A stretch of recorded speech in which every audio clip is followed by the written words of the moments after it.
This week, I'm trying to help two sets of novice developers who don't seem to know what they've taken on. We're now going to move this window over to here and make it smaller. I think you're nuts. I do think it's an old house and you have ripped the guts out of it. I agree. Oh, do you?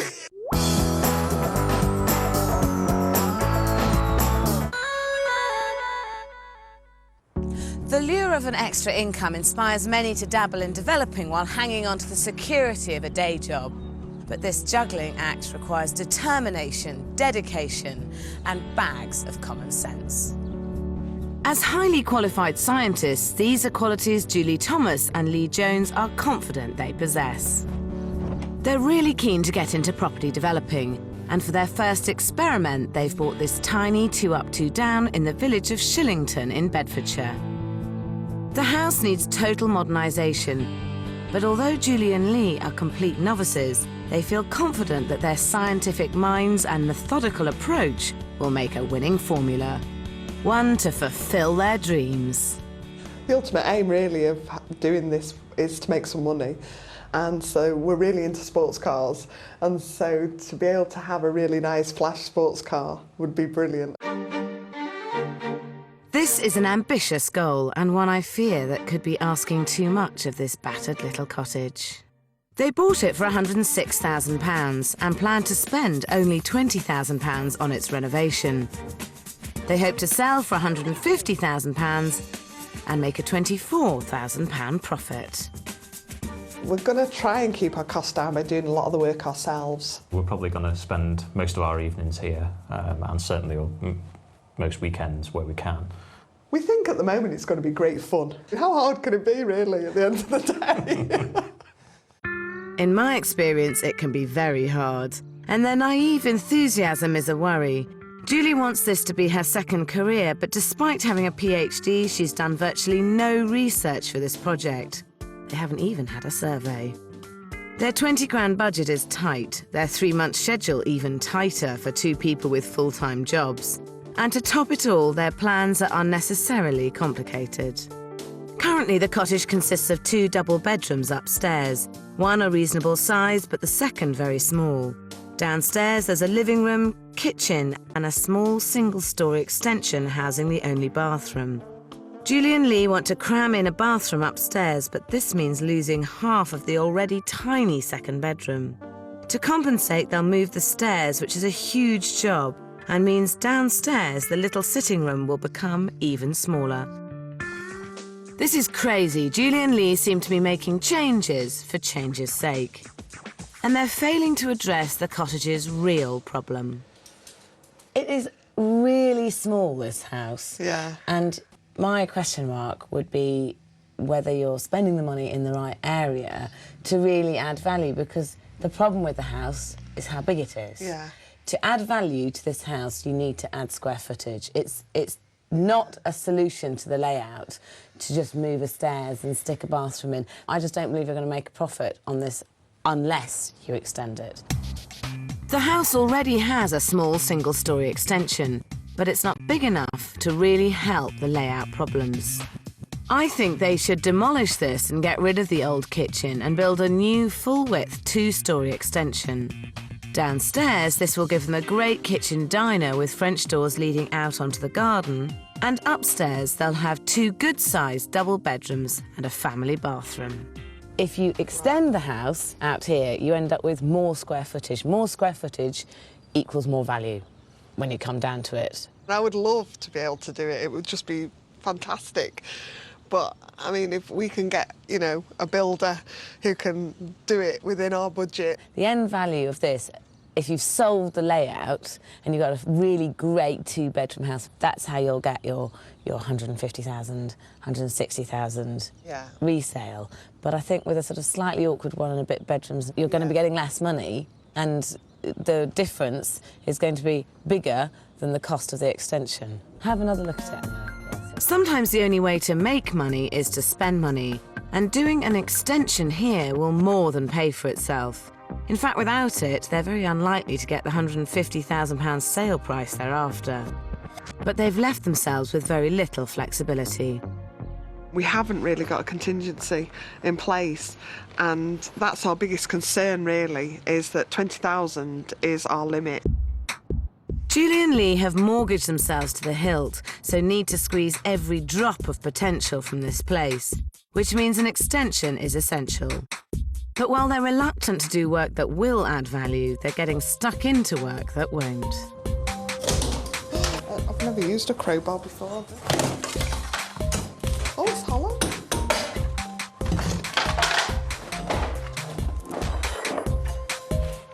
It's not even solid, is it?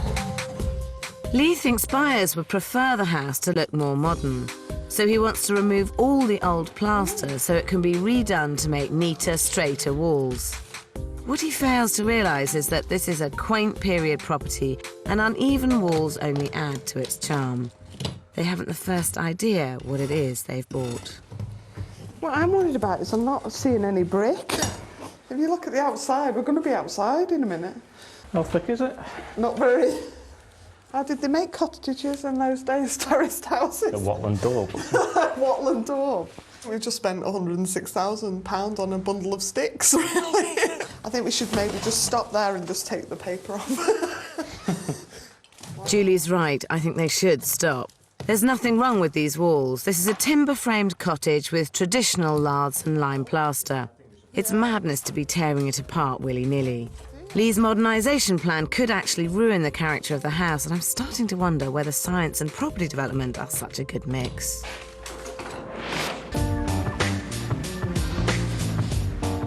In Wroxham, on the Norfolk Broads, dress shop owner Heidi Sutton is another novice developer with high hopes. With her husband Paul, she's bought this 1930s bungalow from her parents, who recently moved out after 28 years. It's just already doesn't look like Mum and Dad's house anymore, does it? No. I'm seeing it in a completely different light now.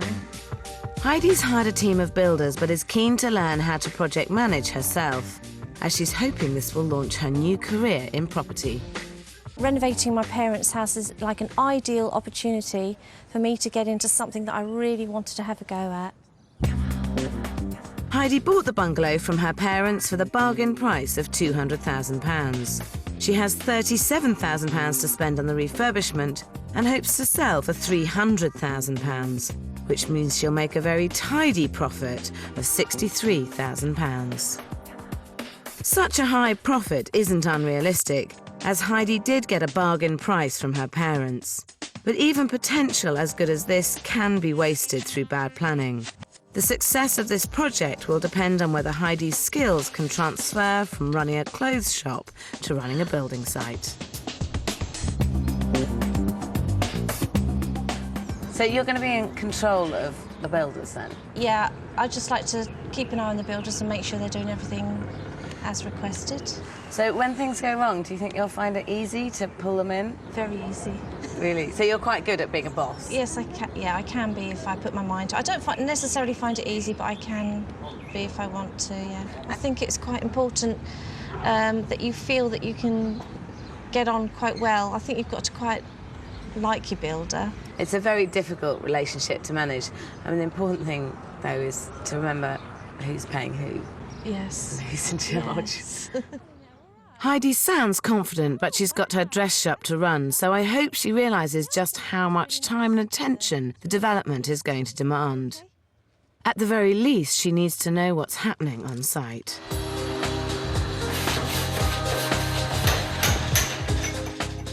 Much to my surprise, they started the building earlier than expected. There have been occasions where I kind of feel as I want to be there to keep control of things, but they've managed all right without me, so it's been all right. This is a terrible start. Heidi hasn't grasped just how much work project managing involves, or that unless she's across every single thing that happens on site, the development may well run away from her. In Shillington, things are getting totally out of hand. This should have been a simple modernisation job, but it's become an exercise of deconstruction. And since Lee's discovered power tools, Julie's begun worrying. We've ended up just barely 4 walls standing, really.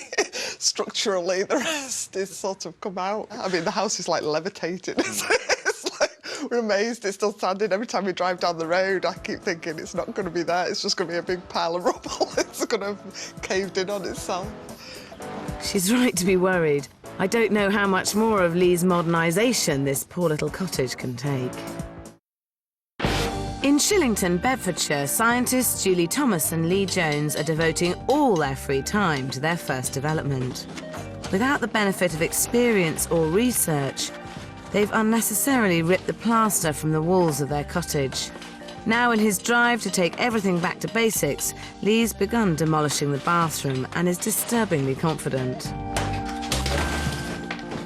There's not that much to it, really, is there? No. It's just making sure you do the right things in the right order and make sure you prop stuff up before you knock something down.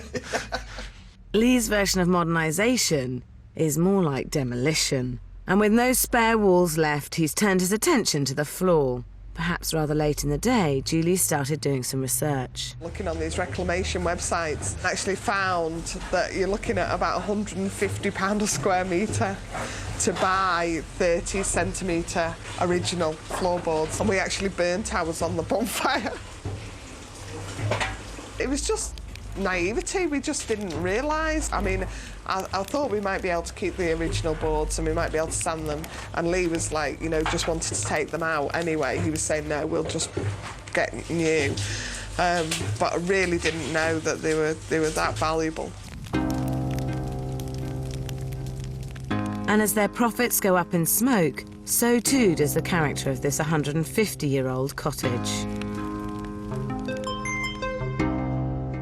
They need stopping before this goes any further. Hello. Hi. God, you've demolished the house, practically. Pretty much. You've had to replace some of the joists, have you? What was wrong with them? Some of them are suspended very tenuously at the ends. But, I mean, did the building inspector have a problem with them? He didn't. I mean, it didn't look good. And you are going to end up with a straight ceiling and straight floors. But I do think it's an old house and you have ripped the guts out of it. And I personally think that perhaps slightly unnecessarily, in some ways, some of it. I agree. Absolutely. Oh, do you? So I think you just got. It's like, I think we I'm like. had a major argument about this. This was like 3 days worth of rowing, wasn't it? Oh, really? So yeah, I mean, I really did not want to take the original beams out. What are you going to pop back down? We're going to put real wood back down, aren't we? Yeah. Why not put chipboard? Because to be honest, you're putting new joists in, and you might as well put chipboard down. Because a house like this, you want carpeted bedrooms, don't you? Really? I feel guilty for taking up the original floorboards, and I feel guilty for us taking out the beams. And I feel that if I can put back something similar, like real wood floors, it's not in any way a replication, I don't think, of what was originally there. And if it's not a replication, you might as well put down chipboard and carpet. Julie's guilt isn't going to bring back the floorboards, and carpet would be a far more affordable solution. I think they should be cutting back wherever they can, as they've got one of the tightest budgets I've ever seen. They've only got £1,800 for all the flooring and decoration, and have £2,700 set aside for other building materials. They've allocated £3,600 for the kitchen and bathroom, and are hoping to replace all the windows and doors for £2,300.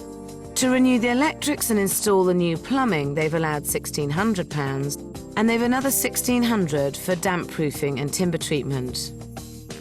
As they're planning to do much of the work themselves, they've got only £2,000 for labour. With fees of £4,600, that gives them a grand total of just over £20,000. What's noticeably lacking in this budget is the one item that could really add value, adding space with a new extension. But at least now they've agreed to consider it before they go any further. make a big difference, wouldn't it? No, but I don't think we can have anything quite that big. I mean, No. And then what would we have that room as? that'll be the back bedroom, wouldn't it? Yeah. Or study, or Yeah. the bathroom would go in the middle where the existing bedroom is. Ah, yes, hello. I'm ringing about an extension. At the moment, we're just looking for quotes, really, to see whether we can afford to actually do it. 2 weeks and lots of research later, they've reached a compromise. They can't find the money for a full width extension, but will build above what's already there. This won't give them the ultimate layout, but it will be a massive improvement. Though they still seem to be viewing the development as a huge experiment rather than a business. We had builders round to give us quotes, and just to build above what we've already got, we were talking, I mean, minimum 7,500, which would take our budget well over what we wanted. And so... And you think it'll be less than that? Well, because we're gonna do it ourselves. Oh my God, this is sounding like a disaster. I went on a DIY course where I learnt some bricklaying, and Lee's built a brick barbecue, haven't you, in the past? Well, you're laughing then, aren't you? And it's still standing, isn't it? You probably will prove me completely wrong and do a beautiful job, but if you do a really terrible job, it's going to look absolutely awful. Yeah. Well, I mean, it will take us longer, I think, than getting somebody in. So is money really so tight that you have to do all this yourselves? We hadn't allowed for the extension within the budget, so the more we can do ourselves, then obviously that helps. Yeah. We'll only get people in when it's absolutely clear that we can't do it ourselves. If we can do it ourselves, it's going to take us twice as long. Yeah. We'll do it ourselves to save the money rather than... Right, and so basically it's cheaper to pay the mortgage for a longer period than it is to get people in. Well, we'd actually allowed 6 months mortgage payments in our budget, and so... Is that including the selling time? Was that just for the building work? Oh, you've allowed 6 months in total? Yeah, in 6 months in total, haven't we? Really, we hadn't thought about selling time. So can you get your hands on another £2,000 or £3,000 for some more mortgage payments if you have to? We could use our credit cards if things got out of hand. I think you just need to keep your kind of eye on the fact that for every month a job takes you more than a professional, it's costing £500. Accepting the equation that extra time equals extra mortgage payments, they reach their first sensible business decision.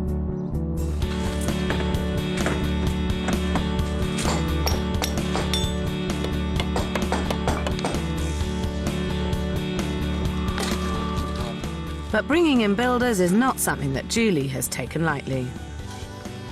It's a little bit upsetting because we really would have liked that experience. Feel like, in a way, we're sort of backing down, you know. Although it's not difficult, it's the time, really.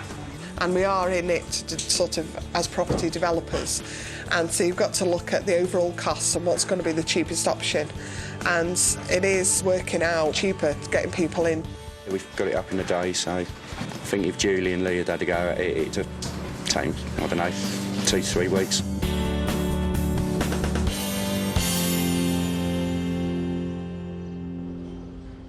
But they are still resolute they'll do everything else themselves.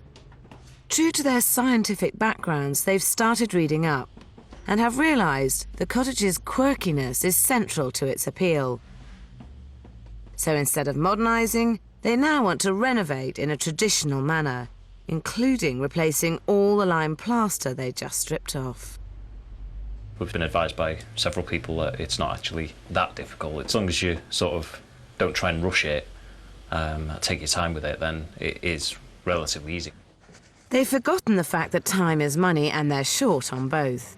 Yet they're dead set on lime plastering the walls themselves, even though it's a highly specialist skill that neither of them possess. So they sign up for a crash course in Devon. Oh, fab. Do I look like a real plasterer? Oh, I like this. Well, I've got plenty of walls to practice on, haven't I? They're already fitting developing in around their full-time jobs, and they're wasting valuable time. Lime plastering is a massive undertaking that will add weeks to the schedule and nothing to the value of the finished property. And while they're spending their leave practicing plastering in the West Country, their business venture is at a standstill. In Norfolk, Heidi Sutton's site is all frantic activity. She's project managing the renovation of her parents' old home in the hope of launching a new career. But her builder started work early, and in her eagerness to get this place finished, she's ploughing ahead with a rather awkward layout.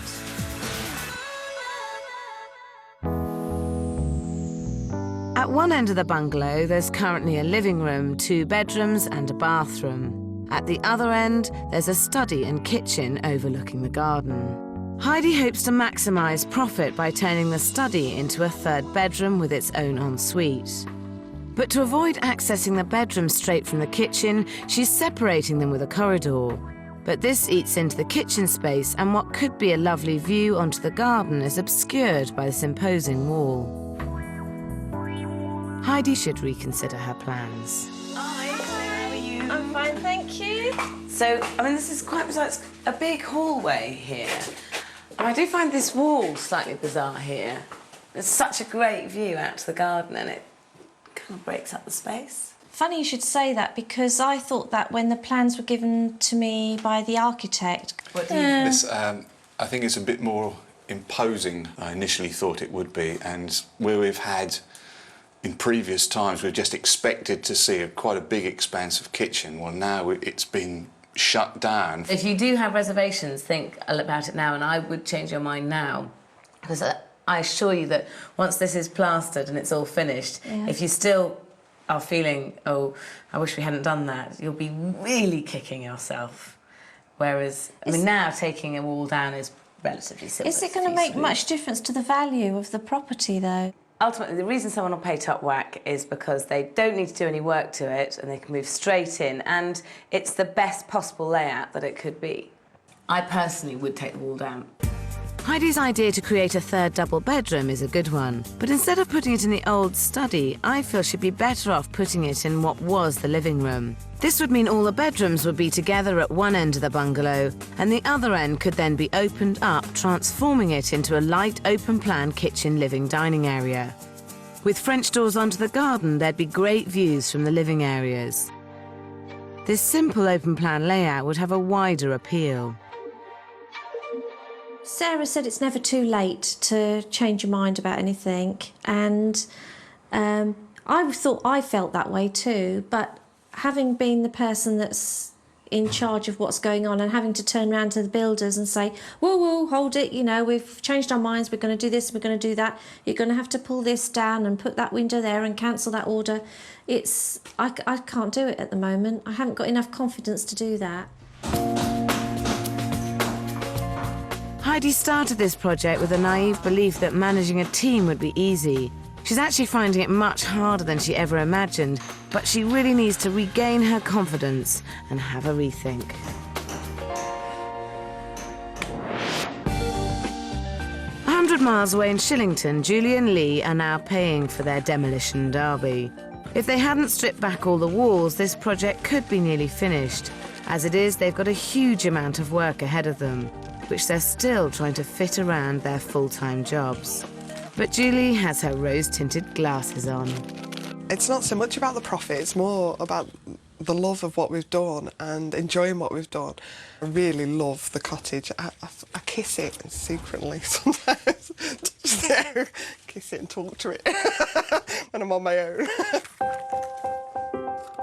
10 weeks into a 12-week schedule, and Julie seems to have lost the plot. They set out on this project dreaming of sports cars, but there's a danger they'll waste away all their profit if they don't speed up.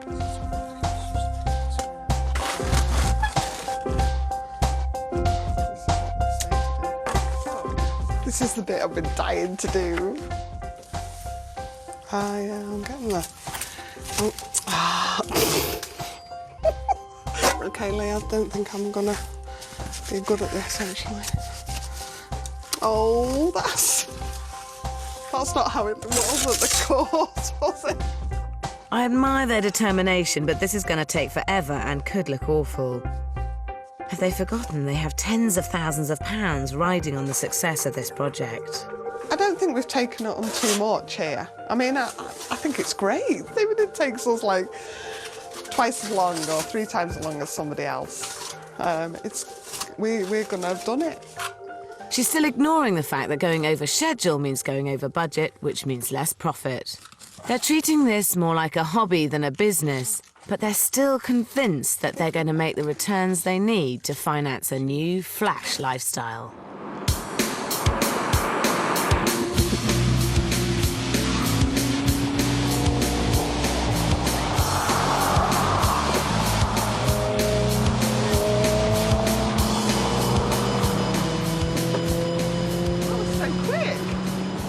smile on your face anyway. Well, Do you enjoy it? I think it would be nice to make a bit of money on the cottage and then go and just blow it. We'll see what Julie thinks.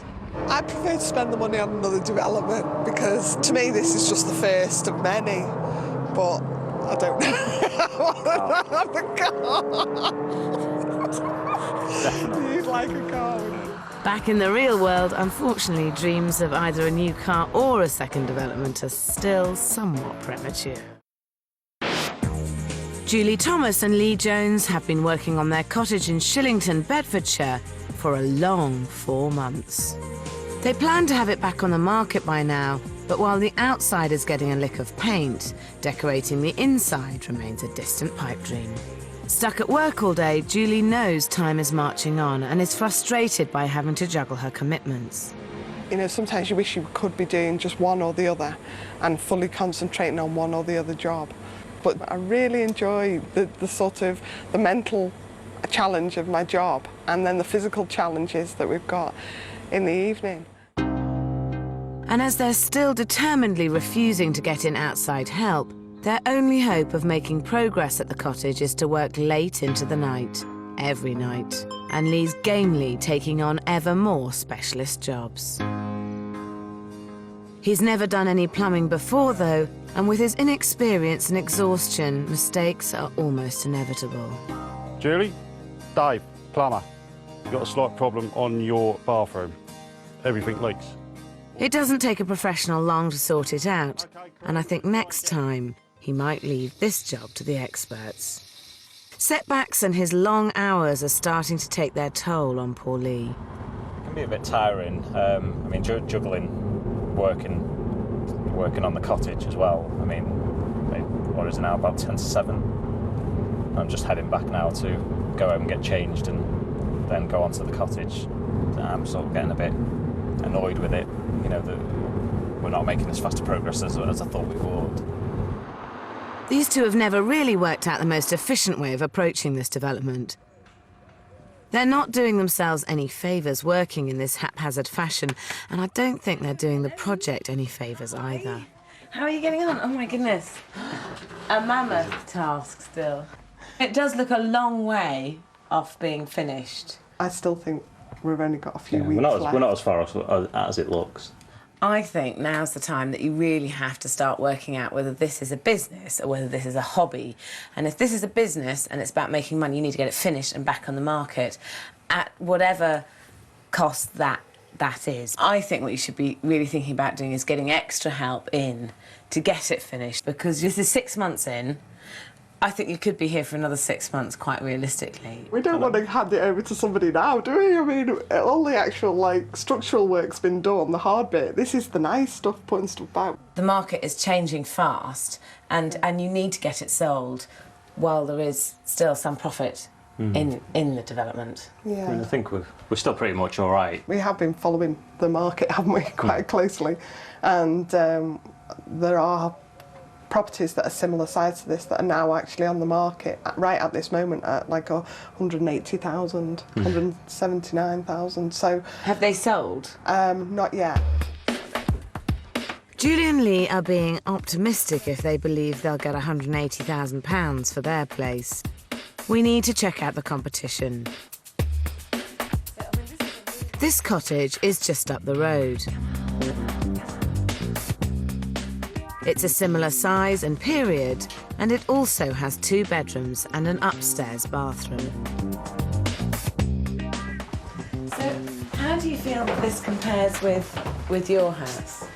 Yeah, I mean, it's similar sort of character. It is under offer at 152,000. So, right. Yeah, okay. I feel that pegs your house finished at a similar sort of level. Right. It's a good guide to not start expecting to get more than that. Significantly more. Yeah. So just make sure that as your budget does squeeze up, you're not thinking, oh, it doesn't matter because we're going to get 170, because I think 150 is the realistic level for the house. Okay. Yeah. They've seen what they're up against, but I'm not convinced they'll agree to change their strategy at this stage.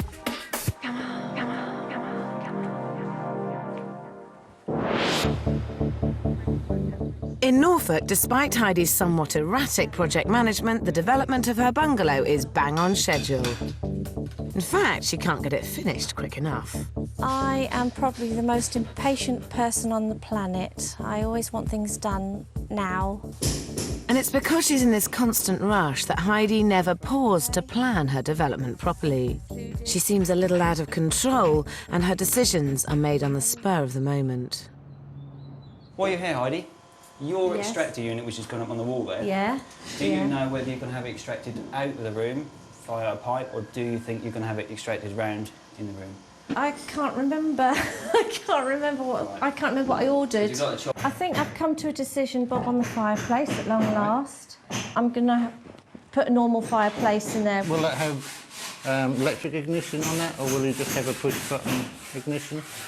Oh, I don't know, don't ask complicated. You're asking me complicated questions. Okay, well, Can I have an easier one, please? Badly thought through decisions waste time and money.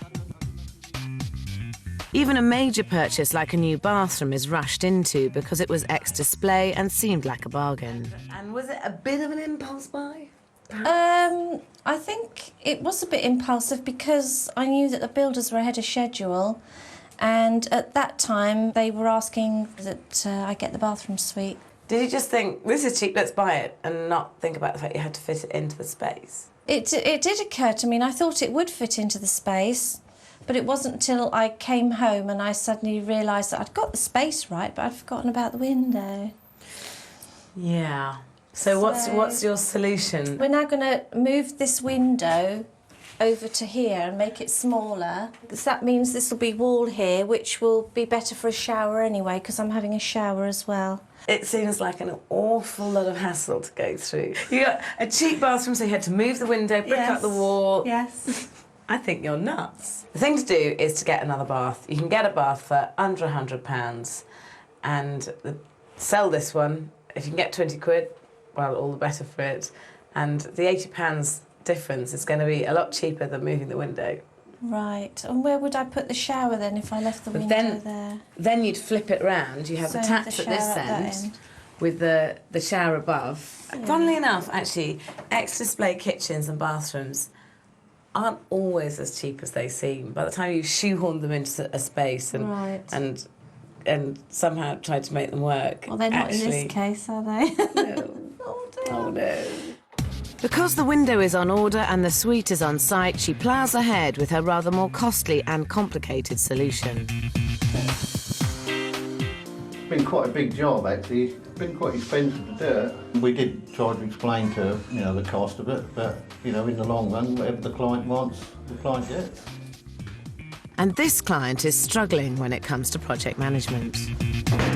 I thought I was being very efficient and made little plans and took dimensions of the carpet sizes, and I haven't quite got to grips with metric yet. I'm still in imperial and I've got it all wrong. This is quite a way out, to be honest with you. The main bedroom, the lady's got 2.10 metres and that should be 460. So it's half the, I've got half the carpet to do a room, full room. Bloody sick of it now. I've had enough. I feel as though I just want to get it on the market and move on to the next one. The trouble is my mind's gone off focus on this one and I'm already thinking about the next one. In Shillington, Julie is also looking for her next development. She's undeterred by the fact her current project is months behind schedule and way over budget, and she knows she wants to continue with this new career. Yeah, that's really nice. It's fantastic. It's got so much potential. There's so much land and you can extend. I mean, it would be an amazing second development, I think, for us. But Lee's been lime plastering for months now, and his enthusiasm doesn't quite match Julie's.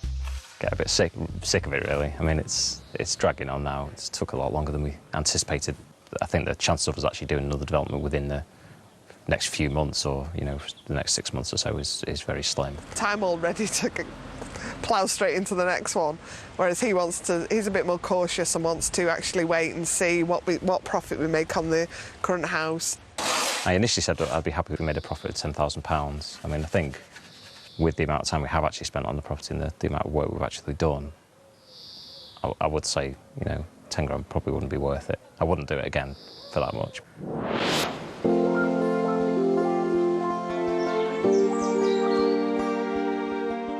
In Norfolk, 4 months of chaotic planning means Heidi's bungalow may not be perfect, but at least it's finished.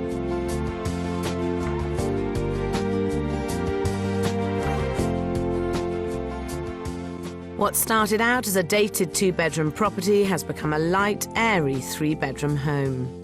It's been done to a very high standard, the fittings are good quality, and by decorating it in neutral tones, Heidi's made sure it'll appeal to everyone. But the road to achieving this fabulous finish has not been entirely smooth. The carpets all fit now, but it took a couple of tries to get them right, and putting in that bargain bathroom suite cost far more than Heidi saved on its purchase. You moved the window in the end then? Yes, I moved the window. I agreed with what you said, but to be perfectly honest, it was just sheer laziness. It was a bit of a waste of money, but it does look great in here. While Heidi had the right idea adding a master bedroom suite, I still believe she sited it in the wrong place by putting it at the back of the property. What could have been a large open-plan living space has been compromised and doesn't fulfil its potential. So while the new bedroom profits from wonderful garden views, the living room is a little small and has no view. Your finish is great. The only question mark I'm going to have with it, which I have had from the beginning, is the layout. When you're stripping a house back to its basics, you ultimately, ideally, want to keep the bedrooms and bathrooms in one area and the living rooms in another area, and the living rooms are best overlooking the garden. I can see that now, yeah. Another lesson learned. It's logical. Now, you wanted to spend £37,000 doing the project. How much did you end up spending? I think it was round about 41. Which is pretty good, because that's not a long way away from what you were expecting. Having bought the renovation in for just £4,000 over her estimate, if Heidi gets her projected asking price of £300,000, she'll do really well. But will the agents agree with her? I wonder whether they might have considered using the back of the house as living space so that they could have had a view from the sitting room into the garden. I think the location is probably the most important thing for this property. It's going to appeal to a retired couple. I would value this house at £335,000. I'd value this house at £295,000. You were hoping that it would reach 300,000, weren't you? Yes. Well, we've had one agent who came in at 295,000 and the other agent came in at 335,000. I have to say, I think that the 335 is probably a little bit optimistic. Yes. And I think to be safe, you're better banking on getting there around the sort of the £300,000. Heidi and Paul bought the bungalow for £200,000. They spent £41,000 on the renovation, and the average valuation came in at £315,000. If they sold for that, they'd make an amazing £74,000 gross profit. This would be an amazing profit, but what will the viewers think it's worth? It might have been nice as a dining room, though, straight from the kitchen to make this the dining room overlooking the garden. I like this patio. Yeah. And there's a nice G&T seat for the evening. But that might have been nice not to have that wall there and then there'd been a lot more room. It's just what I'm looking for. Really? Yes, I can really imagine myself here in this bedroom. So, have you found it difficult juggling everything? I thought there would be a lot more aggro than what there actually was. It was quite difficult right at the beginning, and then towards the end it was a little bit fraught, but the in-between bit wasn't too bad. But I have also learnt to be a little bit more patient, if you like, for the next one, because there are some things that can't happen instantly, no matter how much I try.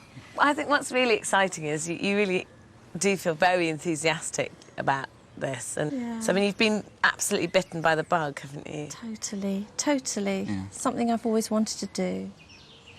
While Heidi and Paul's house is about to go on the market, Julie and Lee are still a long way from completing theirs. They're more than 6 months in, and with their debts mounting and the need to finish becoming urgent, their nightly vigil continues.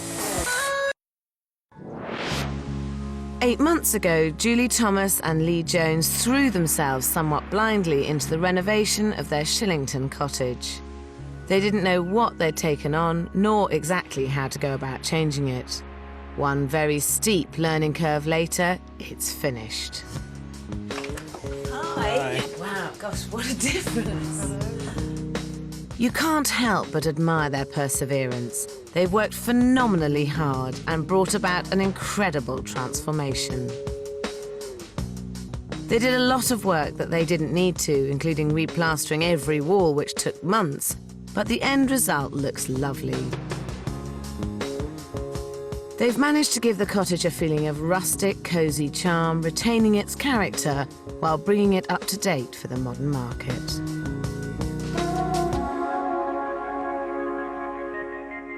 Well, it looks fantastic now. I love your kitchen. Thank you. It looks very good quality. Yeah, we did get... You went a bit over the top. What did it cost anyway? About 5,500. 5,500? Yeah, and our budget was 2. Yeah. So this was your little luxury? One of them. Crikey, there's more. And I've got to say, having the breakfast room makes it. It's now actually really quite a nice space to live in. Yeah. The French doors onto the garden were a great idea. And they've added square footage with the extensions, so they've added value. Upstairs, they now have a much better layout and a reasonably sized second bedroom. And I do think of all the money you've spent on this house, the one area that it was really worth spending was this extension. I think you've got yourself a pretty good development on the back of it. Yeah, we're really pleased how it looks. It's also allowed them to get the upstairs bathroom they were so keen on, which looks modern and stylish, but it has all come at a price. The kitchen and bathroom rose from £3,600 to £10,000. Their materials increased from £2,700 to £4,750.